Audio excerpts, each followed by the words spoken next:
Suyapa TV Educativa Telebásica, en alianza con la Cruz Roja Hondureña, presenta el programa de televisión Paz. Protege, ayuda, socorre.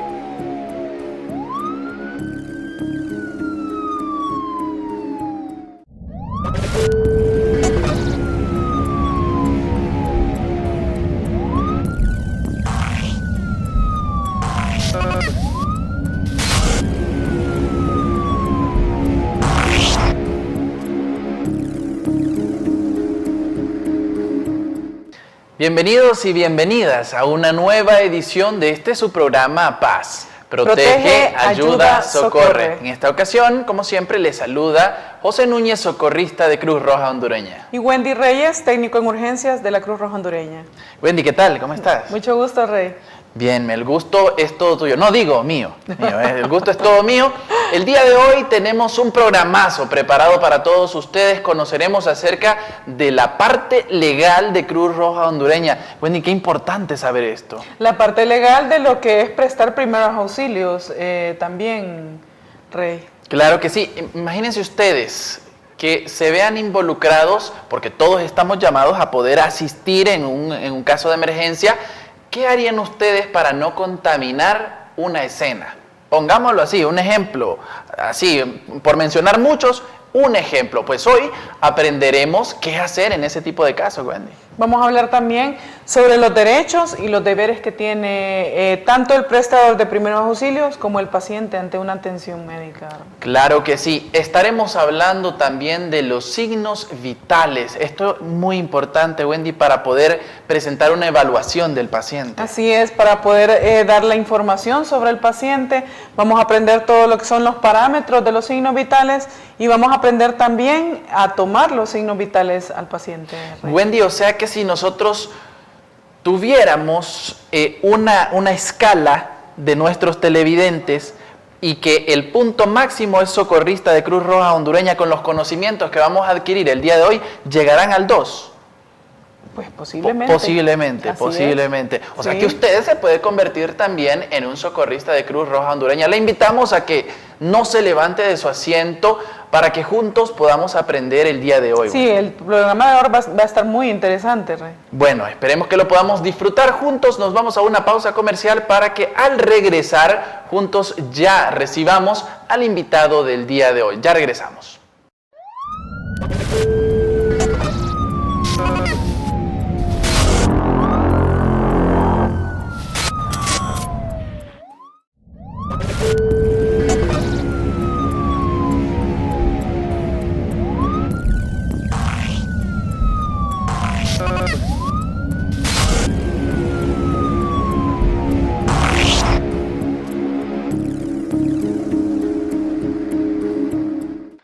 Gracias por continuar con nosotros y hoy aprenderemos acerca de la importancia de las leyes dentro del campo de la salud y bueno, en nuestra especialidad del servicio prehospitalario.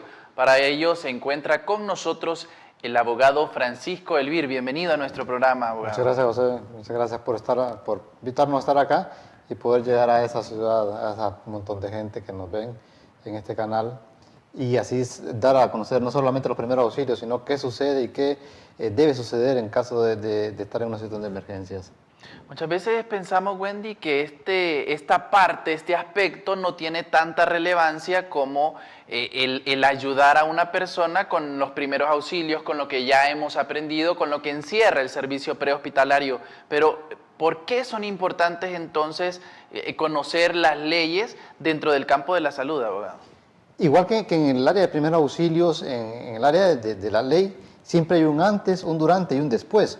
¿Verdad? ¿Qué sucede antes? ¿Por qué se origina una situación, en la que tiene que intervenir un ciudadano? Porque todos los ciudadanos tenemos cierta cantidad de deberes y obligaciones que debemos responder a ellos, porque ya las leyes, y principalmente la Constitución, en el artículo 59 nos dice que la persona humana es el fin supremo del Estado y que por ende tenemos toda la responsabilidad de protegerlo. Entonces, esas personas que sufren un accidente, que sufren una herida, que tienen una enfermedad, tienen un derecho. Y nosotros que estamos a su lado tenemos, igual que un derecho, una obligación de dar la mejor asistencia a estas personas. Entonces, ese antes, ¿qué pasó? nos lleva después al momento de la actuación de la persona, y no siempre actuar en primeros auxilios es atender, poner un apósito, poner una gasa en una herida, sino qué hacemos alrededor. Los que estamos al lado podemos ayudar y cómo lo hacemos. Y un después es, de acuerdo a cómo hemos hecho nuestros procedimientos, de esa forma, entonces vamos a tener resultados positivos en la recuperación de las personas. Y en las investigaciones posteriores, porque recordemos que cuando se da un hecho delictivo, que lamentablemente en nuestra sociedad son muy comunes ahora, el final de este hecho delictivo termina con el comienzo de un proceso investigativo. Y si nosotros en el momento de la atención de ese paciente, cuando nosotros vamos y vemos, si no somos una persona que presta sus primeros auxilios, sino que está ahí y hacemos algo indebido, entonces entorpecemos aquellas acciones de investigación que posteriormente van a tener los entes investigativos. Y finalmente vamos a tener delitos que no se llevan, que no se sancionan, y situaciones que no se dan como debería de ser, porque nosotros hemos intervenido, nuestra mano ha intervenido de una manera negativa, y eso va a afectar en el desarrollo de todo el sistema investigativo. Sin duda alguna. Bienvenido, Francisco. Sobre la situación de los deberes y derechos que tiene un paciente al aplicarle primeros auxilios, ¿nos podrías hablar un poco sobre eso, Francisco? Vamos a hablar primero de los deberes, ¿verdad? Porque siempre recordemos que un deber lleva aparejado o lleva a su lado un derecho, ¿verdad? Entonces, ¿cuál es el deber de un paciente?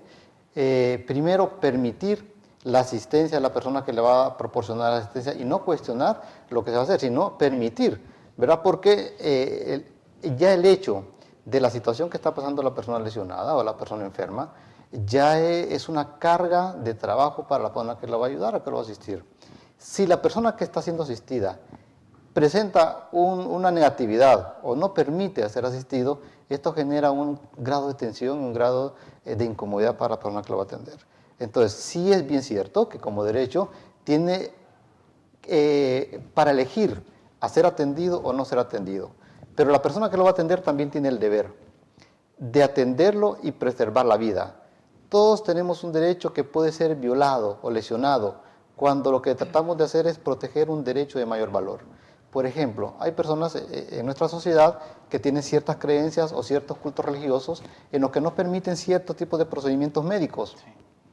Pero más importante que ese derecho de esa persona a ese derecho de elegir esos procedimientos está el derecho a salvar su vida. En la sociedad y en todo el entorno, ¿verdad? La vida es la de mayor valor para las personas humanas. Entonces, si vamos a violar o vamos a alterar el derecho que tiene ella de elegir a ser asistido o no, para salvar su vida vamos a hacerlo. Entonces, ¿cuáles son los derechos que tiene la persona que va a ser asistida?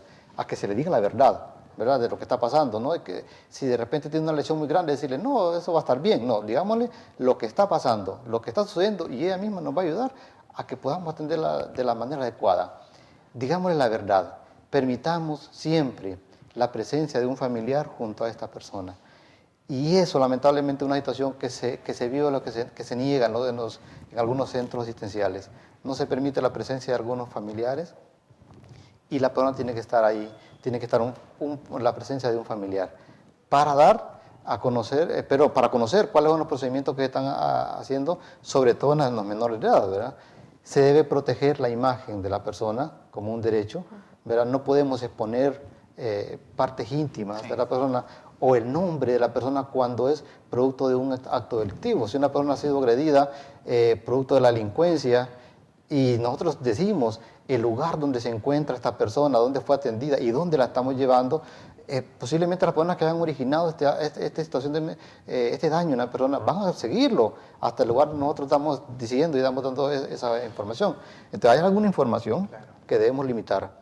¿Verdad que debemos limitar? Ya que usted ha mencionado ese tipo de información en el caso de los medios de comunicación, que por lo general siempre están en algún acontecimiento, y bueno, no estamos en desacuerdo con ello porque tienen el derecho también ellos de informar a la población y a lo mejor hasta el deber, pero en el aspecto de dar el nombre de un paciente a los medios de comunicación, ¿está afectando de alguna manera la parte legal? O informar también sobre su situación médica, ¿verdad? O el lugar donde se lleva, como anteriormente lo habíamos dicho. Dependiendo de la situación, que está dando en el caso, ¿verdad? Pues si es un acto delictivo, si es una persona que ha sido producto de un acto en contra de su vida, ¿verdad? Entonces sí no se debe proporcionar nombre ni el lugar donde se encuentra. Pero cuando es producto de un accidente automovilístico, para el caso, o de un accidente como que recientemente tuvimos en el mercado zonal, ¿verdad? En el mayoreo que comúnmente llamamos, entonces sí se debe proporcionar los nombres de las personas y los lugares donde se encuentran, para que los familiares de estas personas puedan llegar a dar la asistencia y a estar pendientes de lo que ellos necesiten y ayudarlos a la asistencia médica, ¿verdad? En algunos procedimientos. Francisco, yo tengo una pregunta. Cuando nosotros tenemos un paciente que tiene trastornos de conciencia, ya sea por una lesión que él ha tenido o por cualquier situación, ingesta de tóxicos o de drogas, si esta persona se niega a ser atendida, ¿cómo procedemos nosotros como prestadores de primeros auxilios? El trabajo de los cuerpos de socorro, principalmente el de la Cruz Roja, es un trabajo en conjunto y en equipo con otras instituciones. Si la persona en algún caso ha ingerido drogas, que es la más difícil de atender, ¿verdad? Necesitaremos el apoyo de la policía, ¿verdad? Para que nos ayuden a controlar a esta persona.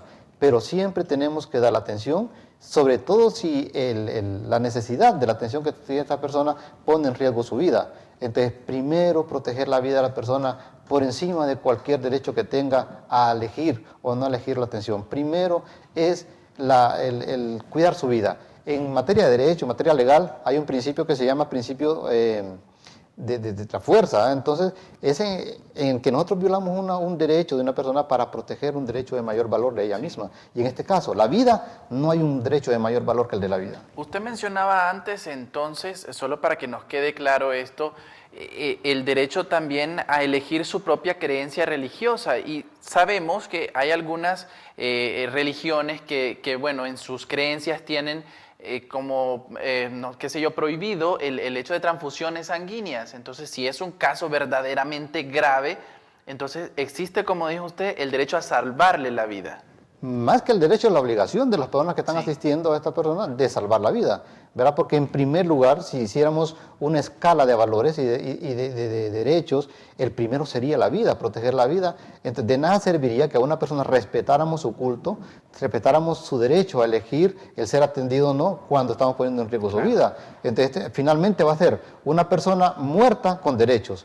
Entonces, primero protejamos su vida y sin importar cuál es su creencia, podrá ser posterior a la atención cualquier acción legal, pero ninguna va a surtir porque lo primero que preservamos fue el de mayor valor. Francisco, otro caso podría ser las personas que tienen la orden de no resucitación. ¿Cómo actuamos nosotros en ese caso también? Cuando ya está la orden de no resucitación, recordemos que hay casos de personas que no van a recuperarse o que su recuperación va a ser improductiva o va a tener secuelas permanentes. En Honduras no existe la eutanasia. La eutanasia es el derecho a bien morir, ayudar a morir a alguien. Entonces no existe la eutanasia. Si tenemos la posibilidad de ayudar a estas personas de la mejor manera, vamos a hacerlo. Y cada vez que protegemos la vida de alguien, no vamos a violar ninguna ley, no vamos a hacer nada que esté en contra de nosotros, sino que siempre tenemos la obligación de hacer aquellas cosas que ponen en protección la vida de las personas. José nos decía hace un momento, ¿qué hay que hacer con los medios de comunicación cuando quieren transfundir o infundir algún tipo de información? Sí es cierto que los medios de comunicación, José, tienen el derecho a la expresión, a la libre publicación de algunas cosas, pero ese derecho está limitado por el derecho de las personas a la propia imagen, a la intimidad de esa persona. De repente una persona, por ejemplo en el caso de un incendio, se quema su ropa, no es necesario que el medio de comunicación que va a asistir esto ponga o exponga sus partes íntimas o sus partes privadas al escrutinio de las personas. Recordemos también cuando se presentan menores de edad, ¿verdad? A ellos generalmente se les cubre el rostro y también se les protege el nombre, no solamente porque sea un derecho general, sino que ya las organizaciones internacionales, los derechos internacionales obligan a los países como Honduras a proteger la integridad de los menores, tanto en su rostro y en su nombre. Así que todos los medios de comunicación que existen, que van a los lugares de emergencia, tienen que tener especial consideración en esto, ¿verdad? Y no exponer la vida de la persona en ningún momento. Definitivamente este es un tema muy interesante, Rey, pero nos tenemos que ir a una pausa comercial, por lo que les pedimos que no nos cambien. Regresamos en un momento.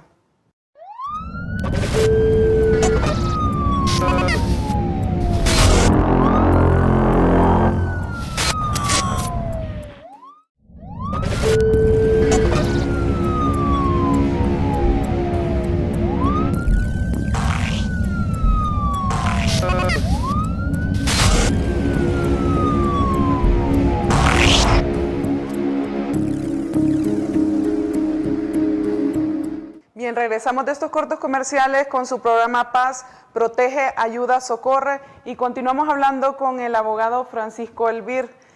Francisco, yo quisiera preguntarte sobre las situaciones de una escena donde hay involucrados personas que han fallecido, pero que igual nosotros tenemos que seguir prestando el servicio a las demás personas. ¿Cómo nosotros proteger esa escena? ¿Cómo no lograr alterar una situación de estas? Cuando intervenimos en una situación de emergencia, sí, sobre todo los cuerpos de socorro, y también para las personas que no son prestadores de primeros auxilios, pero que están ahí en escena. Hace un rato decíamos que el después, ¿qué sucede? La forma que nosotros actuemos en el momento de la escena, eso determinará la buena o la mala investigación futura del hecho que se dio. Entonces, cuando nosotros ingresamos a una escena, cuando llegamos, desde el momento que llegamos al lugar, tenemos que trazar una línea por donde todas las personas que vamos a prestar primeros auxilios vamos a ingresar. Entonces, es una línea imaginaria, pero por ahí, por esa línea vamos a ingresar y por esa línea vamos a salir. Porque la presencia de una huella, de un zapato, de mover una pieza que se encuentra en el lugar, ya eso determina la alteración de la escena, ¿verdad? Entonces, después los entes investigativos encontrarán elementos que no se encontraban al momento de haber sucedido la situación, sobre todo cuando hay personas muertas y que no pueden decir qué fue lo que sucedió. Entonces, tendremos que trazar una línea por donde vamos a ingresar hasta el lugar donde se encuentra la persona lesionada, la persona muerta, la persona herida, y esa es la misma línea en la que vamos a salir todos. Las personas que están viendo en el lugar, que son las que generalmente alteran, de repente encontraron una bala, un casquillo, esas cosas no se deben de retirar, porque esa determina el lugar donde la persona ha sido lesionada, desde donde le dispararon, si fue una herida de bala. Entonces, ninguna de los elementos, cosas en el suelo, sillas en el suelo, mesas en otra posición, eso determina si hubo violencia o no la hubo, o si solamente le dispararon a la persona. Entonces, no tocar nada, ningún elemento que se encuentre en el lugar de la escena y seguir siempre esa línea imaginaria por donde vamos a entrar y por donde vamos a salir. Y no alterar en ningún momento. Yo me encontré una situación, Francisco. Yo estaba atendiendo a un paciente en donde sí se encontraba una víctima que había fallecido.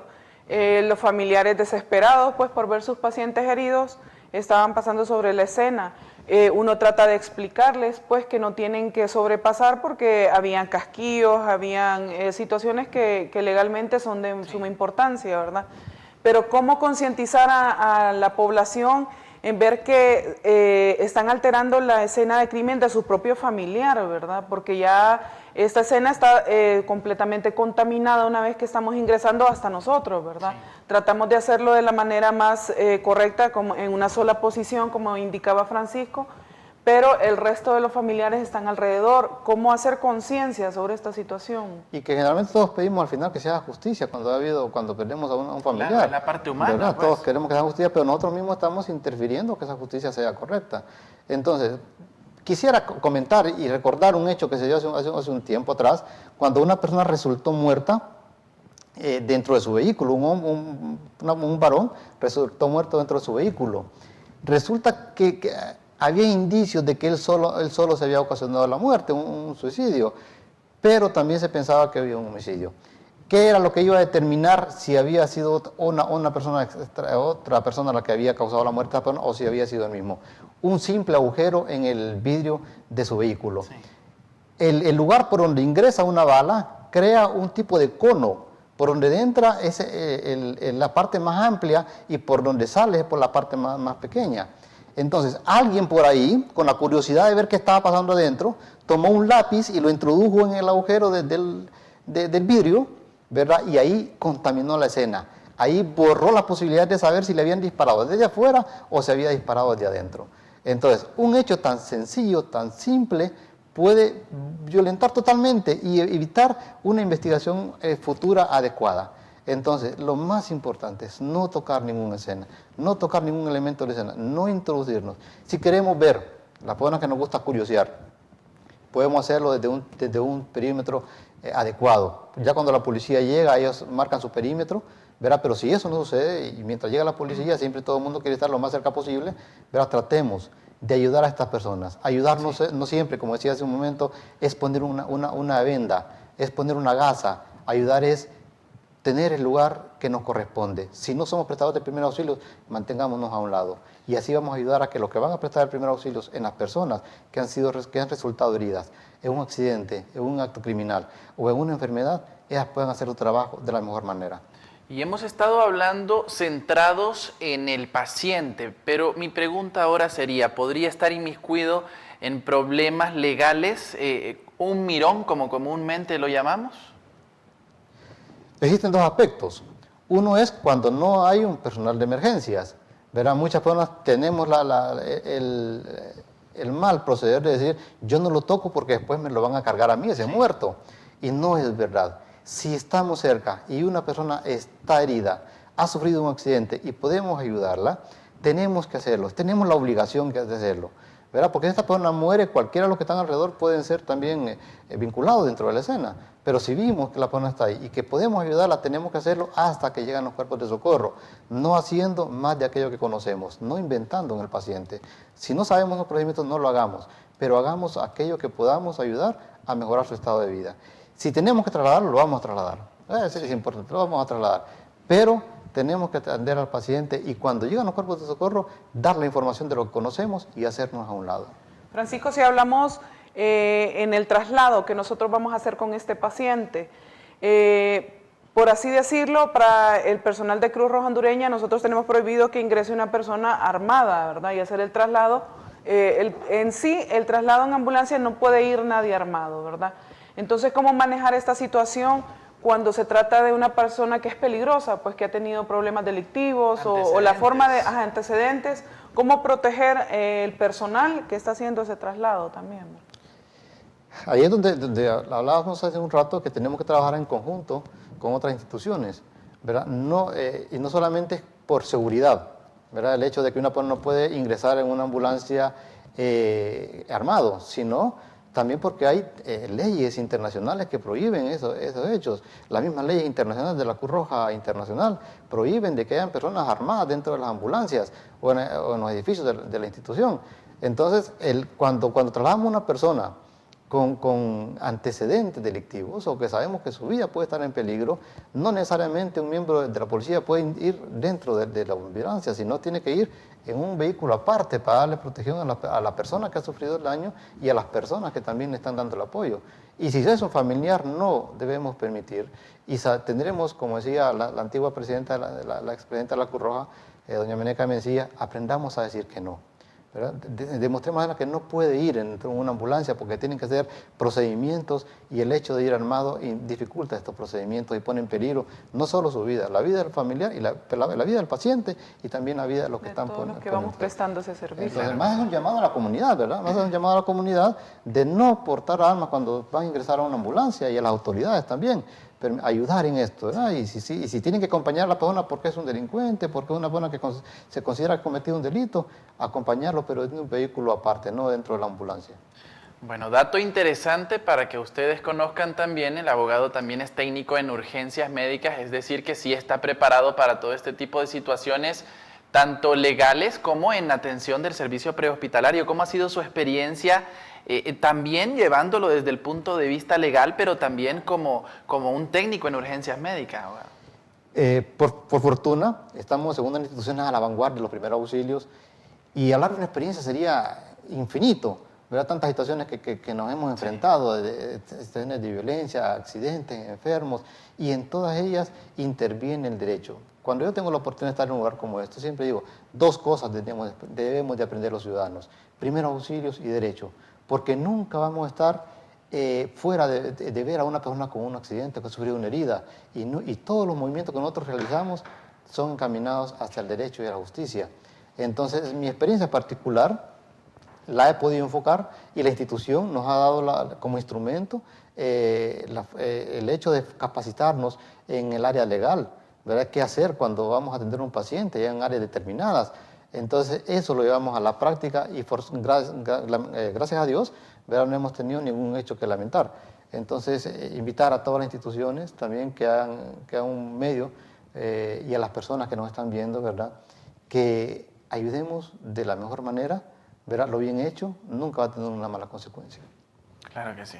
Bueno, le agradecemos infinitamente por su presencia con nosotros el día de hoy. Sin duda alguna hemos aclarado muchas dudas que teníamos y a lo mejor pues seguimos teniendo, pero que en el camino también recuerde que PAS es un proyecto que se vendrá todavía para muchísimo, tendremos para mucho y esperamos que en futuros programas también nos pueda seguir acompañando. Ojalá así sea, José, ojalá, porque el derecho y la ley es algo muy amplio, igual que la ciencia médica, los primeros auxilios, de hablar eternamente, ¿verdad? Entonces, ojalá tengamos la oportunidad otra vez de tocar otros temas que sean de igual interés.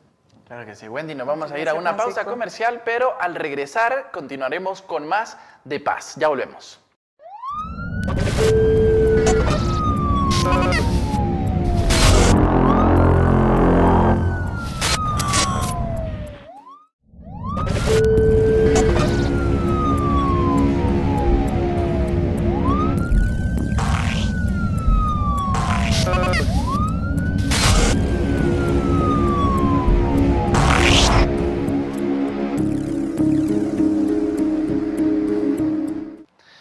Gracias por seguir con nosotros. El programa de hoy viene acompañado también de otro tipo de conocimiento muy importante a la hora de dar atención a un paciente y este es signos vitales. Wendy, ¿cómo vamos nosotros a evaluar a un paciente de acuerdo a sus signos vitales? Bien, después de que hemos hablado toda esta parte de lo que es la atención del paciente y la aplicación de las leyes sobre el paciente, vamos a irnos directamente con lo que son los signos vitales. Pues los signos vitales son aquellas mediciones que nosotros hacemos en el cuerpo y que nos hacen ver que el paciente se encuentra con vida. Pues. Sí.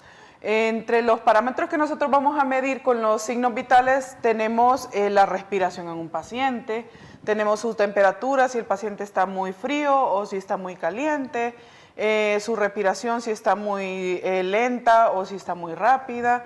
Tenemos el pulso también, todas esas situaciones que nosotros vamos a aprender a tomarlas el día de hoy. El pulso con el pulso nosotros vamos a saber si lo tiene demasiado acelerado o si el pulso por el contrario está muy lento.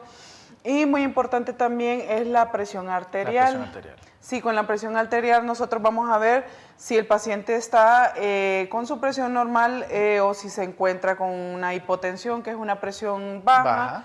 O si nos encontramos ante una hipertensión, que esto lo sufren más que todos los pacientes que padecen de presión alta, ¿verdad? Que toman sus medicamentos. De acuerdo a tu experiencia, Wendy, ¿cuál sería más complicada, la hipotensión o la hipertensión? Ambas. Ambas. Ambas porque dependiendo cómo se encuentra el paciente, si el paciente tiene síntomas o si no los tiene, entonces de acuerdo a eso nosotros debemos actuar con él, ¿verdad? Bien, partamos entonces de la primera, que podría ser la temperatura. La temperatura, ¿nosotros cómo la vamos a medir? Igual la vamos a medir con un termómetro, puede ser de cinta o nosotros lo podemos utilizar también con un termómetro de mercurio, ¿verdad? Exacto, los de vía oral. Entonces nosotros colocamos el termómetro en la frente del paciente de esta manera y verificamos si el paciente, la temperatura debe de estar entre 36.5 o 37.5. Si la presión está por abajo de 36.5, estamos hablando de que el paciente la temperatura. El paciente, estamos hablando de una hipotermia. Sí. Entonces hay que ver qué es lo que está causando la hipotermia en el paciente. ¿Qué podemos hacer nosotros ante una hipotermia? Nosotros podemos cubrir al paciente o ver qué es lo que está causándole la hipotermia al paciente, porque son varias causas, puede ser por un trauma, puede ser una enfermedad que le está causando. Entonces la temperatura es un signo de alarma. Sí. Cuando nosotros tenemos una temperatura que sobrepasa los 37 o 37.5 grados, estamos hablando de una fiebre, que comúnmente, o una hipertermia, ¿verdad? Entonces, casi siempre la hipertermia nos habla de un proceso infeccioso o de un proceso viral, ¿verdad? Entonces tenemos que darle tratamiento a este paciente. Sí. Lo hacemos, esperamos unos segundos entonces a tomar la temperatura del paciente, no es inmediata con una cinta, ¿verdad? Tenemos que esperar unos cuantos segundos y vemos cómo se encuentra la temperatura en el paciente. En el caso de él se encuentra en 37 grados, que es un parámetro normal de la temperatura. Podrá sonar un tanto contradictorio, pero un caso severo de quemaduras puede ocasionar una hipotermia. Claro que sí. Una exposición al sol, un proceso infeccioso, todo este tipo de situaciones. Con los niños hay que tener un especial cuidado con la temperatura, porque una fiebre muy alta le puede producir una convulsión a un niño. En este caso hemos utilizado el termómetro de cinta, pero como ya lo mencionaba Wendy, pues podemos utilizar nosotros también el termómetro de mercurio o el oral. El anal también, o sea, hay varias formas de tomar lo que es la temperatura. Lo podemos hacer por vía oral, lo podemos hacer por vía anal. Y se en el puede caso de hacer los bebitos. también, exacto. Y se puede hacer también con el termómetro de cinta, ¿verdad? Bien. Con los bebés hay un especial cuidado, como te decía, si la temperatura sube de los 38 o 38.5 grados y están aquellas madres afligidas que no hayan que hacer, que no baja la fiebre. Es importante ponerle, mientras llevamos el bebé o el niño a un centro hospitalario, porque sí es necesario darle tratamiento a este niño, entonces lo que se puede empezar a hacer es poner compresas de agua fría. Las compresas de agua fría se ponen en la frente, en todo lo que es las coyunturas del cuerpo. Ayuda bastante a rebajar lo que es la fiebre en el paciente. Nosotros colocamos una toalla acá, doblamos su bracito, colocamos otra, podemos colocar abajo de las rodillas. Además que todos los niños siempre están en posición fetal, que siempre tienden a arrugarse un poquito, a enrollarse cuando están enfermitos. Y en la parte de la ingle, son partes abajo de las axilas, son lugares donde se concentra más el calor. Muy bien. Entonces, por ende, tenemos que lograr bajar un poco la fiebre en este niño. También el caso de podemos bañar al niño cuando se encuentra con una fiebre muy alta, siempre con el agua que no esté a temperatura muy baja, ¿verdad? Sino que una temperatura normal. Y eso ayuda bastante a lo que es rebajar la fiebre. A temperatura ambiente, entonces. Sí, así es. Vamos a pasar al siguiente, Wendy, que es la respiración. Así es. ¿Cómo nosotros podemos encontrar la respiración en un paciente? Pues fácil, nosotros podemos poner la base de nuestra mano sobre la nariz del paciente y ahí vamos a sentir la respiración. Podemos visualizar también, en el caso de los hombres, lo vamos a ver a través de la expansión del tórax. En las mujeres lo vamos a ver en el abdomen. ¿Sí? Entonces, una respiración normal en una persona va de las 16 respiraciones a las 20. ¿Sí? Si nosotros tenemos un paciente que tiene menos de 16, bueno, podemos llegar hasta un límite de entre 12 y 20 respiraciones. Si nosotros tenemos un paciente que tiene menos de 12 respiraciones por minuto, entonces estamos hablando de una bradipnea. ¿Sí? Una bradipnea es cuando se baja el límite normal de lo que es la respiración. Entonces, ¿qué es lo que hay que hacer con este paciente? Hay que ver, la fiebre nos produce bradipnea, nos produce taquicardia. En el caso de los niños se pronuncia más estas situaciones. Hay que ver qué proceso médico está pasando este paciente para ver si en realidad no se trata de una insuficiencia respiratoria o no se trata de una hipoxia, que es una deficiencia de oxígeno a nivel cerebral, ¿verdad? Entonces, todo este tipo de tratamientos nosotros lo vamos a ver si este paciente puede continuar de esta manera o si tiene que ser trasladado a un centro hospitalario con oxígeno, ¿verdad? Definitivamente. Para checar la respiración, Wendy, en el caso del paciente que nosotros tenemos aquí en estudio el día de hoy, vemos que tiene lentes. ¿Podemos utilizar el vidrio de lente para checar su respiración? Puede ser de esa manera o lo podemos hacer de esta manera, ¿no? Se empaña el vidrio, como podemos ver, o si no, con un espejito. Nosotros también podemos poner un espejo en la nariz del paciente. ¿Con el reloj se puede también? Podría ser. O hay otras situaciones, podemos utilizar, si tenemos un estetoscopio, nosotros nos ponemos el estetoscopio y empezamos a escuchar las ventilaciones en el paciente. Al no tener, como estamos hablando de primeros auxilios, entonces lo podemos hacer de manera manual. Ponemos nuestra mano también sobre el pecho del paciente, en el caso de un hombre, y ahí está la expansión pulmonar, ¿verdad? ¿Cómo podemos nosotros? Nos contamos con un reloj, entonces contamos y 1, y 2, y 3, y 4, y 5. Viene una ventilación, o empezamos a contar y 1, y 2, hasta 15. vamos a ver cuántas respiraciones tenemos en 15 minutos, que aproximadamente van a ser de 3 a 4, y la multiplicamos ¿En 15 por segundos? Exacto, lo Ajá. multiplicamos por 4, porque 4 veces hace 15 en Claro. un minuto, Ajá. y eso es lo que nosotros vamos a obtener de frecuencia respiratoria en Bien. el paciente, ¿verdad? Ok, si nos vamos con lo que es el pulso en el paciente. Entonces, solo para hacer mención, Sí. primero mencionamos entonces la temperatura. La temperatura en el paciente. El segundo, la respiración. Y ahora vamos con el pulso. Con el pulso. ¿Cómo vamos a medir nosotros el pulso en un paciente? Ok, de la manera más sencilla. Nos vamos con la manzana de Adán, que tenemos esta parte de aquí nosotros, y nos vamos hacia el lateral. Y ahí tenemos la arteria carotídea. ¿Sí?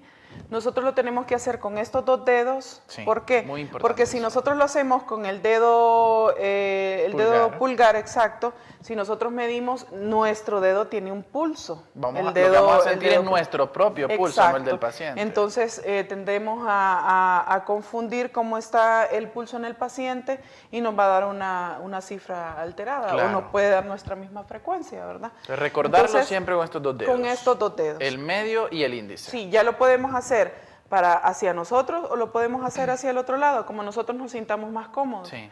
Entonces, de la manzana de Adán corremos y aquí tenemos la arteria, ¿verdad? Colocamos, lo hacemos de 5 a 10 segundos. ¿Cómo contamos si no tenemos reloj? Y 1, y 2, y 3, y 4, y 5, y 6, y 7, y 8, y 9, y 10. Ahí ya nosotros sabemos si este paciente tiene pulso o no tiene pulso. Si tiene pulso, el paciente puede tener entre 80 a 120, va a estar un pulso normal en un adulto, ¿verdad? Ahora, si estamos hablando en un lactante, nosotros podemos tener una frecuencia respiratoria o un pulso de 140, 120, que estos serían rangos muy altos en un adulto, pero que en un bebé son rangos completamente normales, ¿verdad? En este caso, en que lo hagamos en la arteria carotidia, sería precisamente ese punto, pero hay otros más para Claro poder... que sí. Tenemos el humeral, que es el que está aquí en la parte del brazo. Lo podemos tomar acá, ¿sí? Aquí se siente. Y si lo vemos de cerca, mis dedos tienden a hacerse hacia arriba, que es en el movimiento esto, pero muy levemente, Claro, ¿verdad? sí. Que es el movimiento que tiene la arteria. Y tenemos también este pulso aquí en la muñeca, que nos sirve también para tomar referencia, ¿verdad? Hay varios pulsos, lo tenemos en el carotidio, lo tenemos aquí en la ingle, tenemos el de atrás de la rodilla, tenemos el pedio, o sea, tenemos muchos puntos, pero el punto que nosotros tenemos más veracidad, que es el último punto que se pierde cuando tenemos un paciente con una hemorragia o tenemos un paciente muy delicado, es el pulso carotidio. Este es el pulso porque es el que está más cercano al corazón, ¿sí? Ok, entonces tenemos lo que es temperatura y tenemos lo que es pulso, ¿verdad? Respiración también, ¿verdad? Sí. Ok, nos podemos ir con la reacción pupilar en el paciente, que es muy importante también. ¿Cómo lo vamos a hacer? Lo vamos a hacer con un foquito.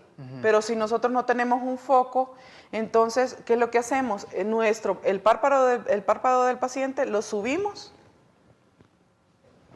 inmediatamente va a haber una reacción. Inmediatamente, si se contraen, entonces, si hay mucha contracción o están muy disminuidas, muy pequeñas las pupilas, esto nos indica que el paciente ha recibido ingesta de algún veneno o de tóxico, ¿verdad? Si las pupilas están completamente dilatadas, también nos indican traumas. Si las pupilas nosotros las encontramos que una está más pequeña y otra está más grande, entonces podemos sospechar que este paciente tiene algo craneano, algún trauma craneano.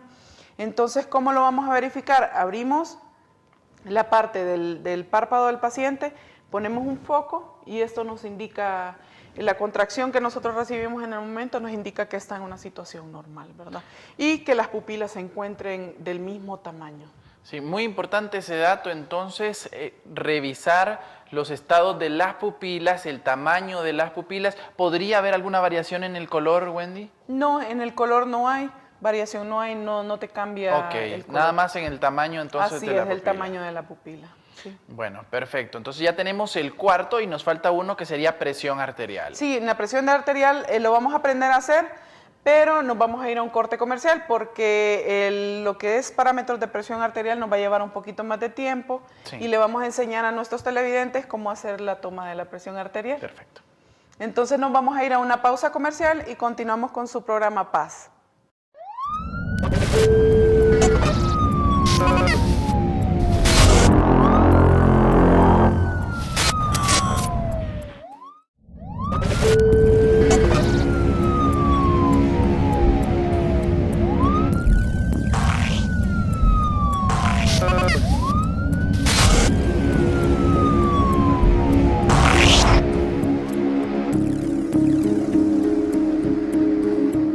Bien, agradecemos su sintonía después de esta pausa comercial y continuamos con nuestro programa Paz, Protege, Ayuda y Socorre.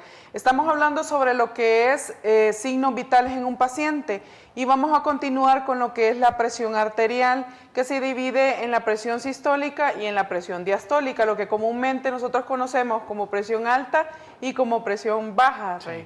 Tenemos la presión sistólica que debe estar entre los límites de 140, no subir de 140 y no debe bajar de los 90 miligramos por mercurio, milímetros por mercurio, perdón. Y tenemos también la presión diastólica, que la presión diastólica no debe subir de los 90 milímetros de mercurio ni bajar de los 60, porque entonces estaríamos ante alteraciones de la presión arterial. O sea que si yo tengo un paciente, Wendy, que tiene una presión arterial de 120/80, está sobre normal. los límites normales. Ahora, si nosotros encontramos un paciente con una presión de 190/100, hay que correr. entonces si estamos hablando que el límite mayor de la presión sistólica es 140, estamos ante un 160, ¿verdad? Sí. Está superior el límite. Y si hablamos de una presión diastólica, sístole-diástole, entonces está alterada porque no puede pasar de los 90 milímetros de mercurio, Claro. ¿verdad? Y tenemos una presión de 100, en este caso, un 160/100. Entonces, en este caso estaríamos hablando de una hipertensión, Sí, ¿verdad? claro. Este tipo de situaciones se dan en los pacientes que tienen antecedentes siempre de lo que es una hipertensión o que están debutando con una hipertensión, que tienen que ser tratados. Este tipo de pacientes lo que se hace es que se le lleva una secuencia de presión, aproximadamente por una semana se le está tomando la presión por la mañana, por la tarde y por la noche. Y una vez que el médico logra tener todo ese registro, entonces analiza si en realidad este paciente debuta como hipertenso, ¿verdad? Si un paciente, Wendy, viene de jugar, por ejemplo, un partido de fútbol y viene agitado y tal, entonces ¿van a ser reales los límites de medición? Es importante ver varias situaciones. Sí. Qué bueno que me lo mencionas, Rey. Cuando un paciente es deportista, su pulso puede estar entre 50 y 60 por minuto. En otros casos sería una alteración, un pulso muy bajo. En el caso de él es un pulso normal. Cuando estas personas vienen de hacer ejercicio, lo más normal es decirles que se sienten, se relajen por lo menos unos 5 a 10 minutos para poderles tomar su presión arterial y tener una presión fiel, ¿verdad? Muy bien, entonces vamos a aprender el día de hoy cómo tomar la presión arterial, pero para esto nosotros necesitamos de un equipo especializado que se llama esfigmomanómetro y también la ayuda de un estetoscopio. Ok, nosotros tenemos en este caso lo que es el esfigmomanómetro, que cuenta de la cinta en la que se rodea el brazo del paciente, y tenemos el manómetro, que es el que nos indica cómo está la presión del paciente, y tenemos la bombita para insuflar el esfigmo, ¿verdad? Y tenemos el estetoscopio, que es el que nosotros nos ponemos en nuestros oídos y podemos colocarlo en la arteria braquial, y entonces podemos escuchar el mismo. Aquí nosotros, ¿qué es lo que vamos a hacer? Vamos a ubicar siempre nuestro pulso braquial en el paciente ¿Con qué dedo, Wendy? con estos dos dedos. Wendy se aprendió, yo espero que Segundo y ustedes también. tercer dedo, ¿verdad? Los colocamos, ubicamos el pulso. Cuando nosotros ya podemos sentir el pulso, entonces tratamos de subir las prendas del paciente. Si no, igual tratemos de que no sea algo muy grueso, Sí. pero siempre lo podemos hacer si no logramos subirlo. Colocamos como el esfigmo tiene 2 flechas. Si nosotros lo vamos a tomar en el brazo izquierdo, aquí tiene una flecha donde debe ir colocado más o menos donde nosotros hemos encontrado el pulso en el paciente. En este nivel, más o menos ahí va a ir la flecha del esfigmo, ¿verdad? y lo abrazamos y tratamos de que no le quede muy flojo en el brazo al paciente, ¿verdad? Una vez que nosotros tenemos ni flojo ni socado, o sea, Claro. lo normal, ¿verdad? Ponemos nuestro estetoscopio y lo llevamos y ubicamos siempre el pulso. Teniendo eso, nosotros tomamos las partes del efigmo, ¿sí? Y cerramos nuestra válvula, la válvula del efigmo cierra hacia arriba y empezamos a hacer la medición hasta llegar más o menos a los 200 milímetros de mercurio. Si estamos hablando de un paciente hipertenso, entonces lo vamos a subir un poquito más, Ok. ¿verdad? Porque puede que tengamos una presión más alta, Eso sí ya sabemos nosotros. que tiene antecedentes de Exactamente. hipertensión, ¿verdad? Entonces lo subimos, más o menos hasta 200, 220, empezamos a aflojar la válvula y donde nosotros empezamos a escuchar el latido en el estetoscopio, Y que también es visible. ahí aproximadamente, y si te fijas, la aguja del manómetro va bajando, ¿verdad? Donde empieza a sonar nuestro latido, entonces ahí es donde nosotros tenemos la presión sistólica. El primer dato. Exacto, el primer dato. Y cuando ese pulso o ese latido deja de sonarnos, que en este caso sería 60 miligramos de mercurio, entonces nosotros ahí es donde tenemos nuestra presión diastólica. Que ahí ya tenemos entonces el segundo dato. Sí. Por lo general, cuando el médico, la enfermera, el enfermero, la persona que les toma la presión, lo escribe, entonces escribe, por ejemplo, 130 pleca 60. Entonces ese dato de arriba, el 130... El 130 vendría a ser nuestra presión sistólica. Exactamente, y es el primer dato, lo que les mencionaba Wendy, repitiéndoles así rapidito, es el primer dato donde empiezan ustedes a escuchar el latido del paciente, ese es el primer dato, y donde se deja de escuchar el latido del paciente es el segundo dato, o sea, la presión diastólica. Así, en el caso de él tenemos una presión de 110 sobre 70 o sobre 60. Creo que hace ese ejercicio, ¿verdad? Entonces, en este paciente se encuentra la presión en su rango normal, pues. En su rango. Además de que cuando nosotros encontramos una alteración en la presión del paciente, este paciente va a empezar con síntomas, ¿verdad? El paciente, si estamos hablando de una presión alta, va a empezar con una cefalea, que significa dolor de cabeza muy fuerte, ¿verdad? Va a tener zumbido de oídos, va a tener malestar estomacal, va a sentirse mareado, varias situaciones en las que nosotros podemos sospechar, ¿verdad? ¿Hay algo que podamos hacer en casa, Wendy, cuando se nos presenta un caso de hipertensión o por el caso contrario de hipotensión para lograr regular esos niveles de presión arterial? Ok, es importante saber cuando una persona tiene una presión alta y ya está ese antecedente, ¿qué es lo que nosotros podemos hacer en nuestra casa? Revisar si esta persona se ha tomado todos sus medicamentos, ¿verdad? Sí. Si los ha llevado a las horas que los tiene que llevar, su ingesta de alimentos va acompañada con los medicamentos, porque hay personas que ingieren sus medicamentos pero que no comen. Entonces ahí es donde puede dar variaciones en la presión, tanto se puede elevar la presión o se puede bajar. Eso tiene que también ver con la glicemia, que es el azúcar del paciente. Van conectadas estas dos situaciones en las que el paciente tiene que tener todos sus medicamentos que tienen prescripción, pero que tiene que tomar sus alimentos para poder tomarlo, ¿verdad? Claro que sí. Una situación esa, perdón. No, no hay problema, adelante. La otra situación podría ser en el caso de una presión muy baja. Entonces, a nivel de primeros auxilios, lo que nosotros podemos hacer es elevar los pies del paciente. Si quieres te puedes acostar para hacerlo un poquito.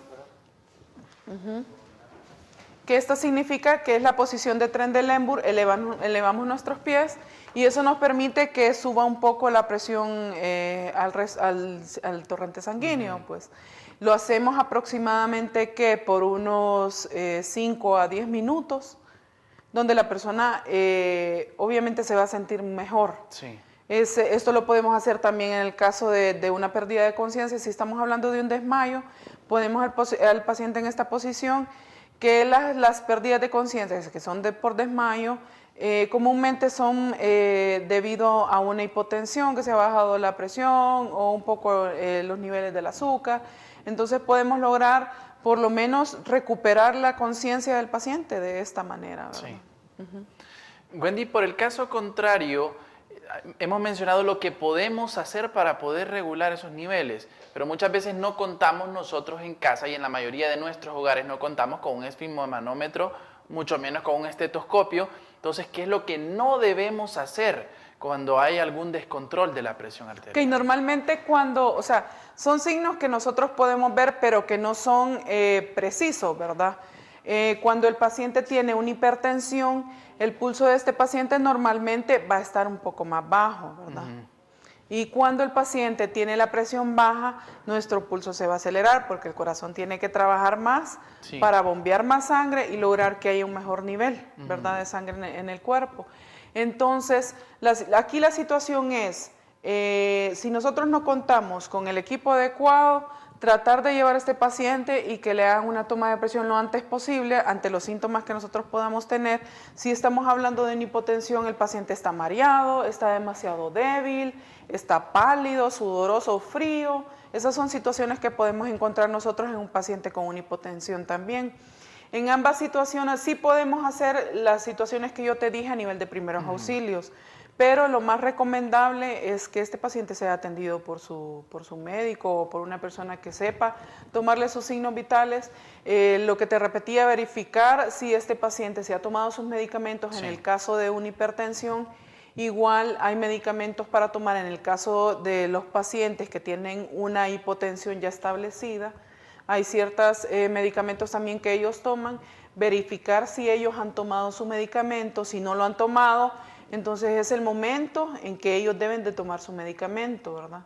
Pero siempre deben ser monitorizados, se debe tomar sus signos vitales, su presión arterial, para ver cómo continúa la situación e informarle al médico para ver qué más podemos hacer con el paciente. Claro que sí. Bueno, recapitulando un poquito acerca del programa de hoy, que ha estado muy interesante, hemos aprendido acerca de las leyes, cómo atender nosotros ese espacio, ese momento en donde damos o prestamos el servicio prehospitalario. Tuvimos como invitado al abogado Francisco, que nos ha instruido muy bien, y por otra parte también hemos aprendido acerca de los signos vitales, que son 5, Wendy. Así es, tenemos la temperatura, tenemos el pulso, tenemos la frecuencia respiratoria, tenemos la reacción en pupilas y tenemos la presión arterial. Bueno, hemos aprendido cómo verificar cada uno de estos signos y bueno, ya sabiendo esto, ya se vuelve una ayuda grandísima para la persona que va a asistir al paciente ya en un servicio hospitalario, o incluso si esperan la llegada de un especialista de la Cruz Roja Hondureña. Claro que sí, porque nosotros cuando hacemos una llamada, ¿qué es lo que podemos decir? Yo le puedo tomar los signos vitales al paciente y encuentro que tiene una frecuencia respiratoria y da un parámetro, tiene un pulso y da otro parámetro. Si no tenemos un termómetro, se encuentra muy frío o está muy caliente. Sus pupilas están desiguales, o sea, toda esta situación a la hora de solicitar un servicio de ambulancia es de vital importancia para el paramédico que lo va a atender. Sin duda alguna, Wendy, hemos disfrutado de un programa más de Paz. Yo en lo personal he aprendido muchísimas cosas. Así es, yo también. Bueno, todo lo que es situaciones legales, incluso aplicarlo en el paciente, todo eso lo hemos aprendido hoy, ¿verdad? Así es. Recuerde a usted también que le esperamos en una nueva edición de su programa Paz. Protege, ayuda, socorre. Será hasta un nuevo programa. Se despide de ustedes José Núñez, socorrista de Cruz Roja Hondureña. Wendy Reyes, técnico en urgencias médicas de Cruz Roja Hondureña. Hasta la próxima. Suyapa TV Educativa Telebásica, en alianza con la Cruz Roja Hondureña, presentó el programa de televisión Paz. Protege, ayuda, socorre.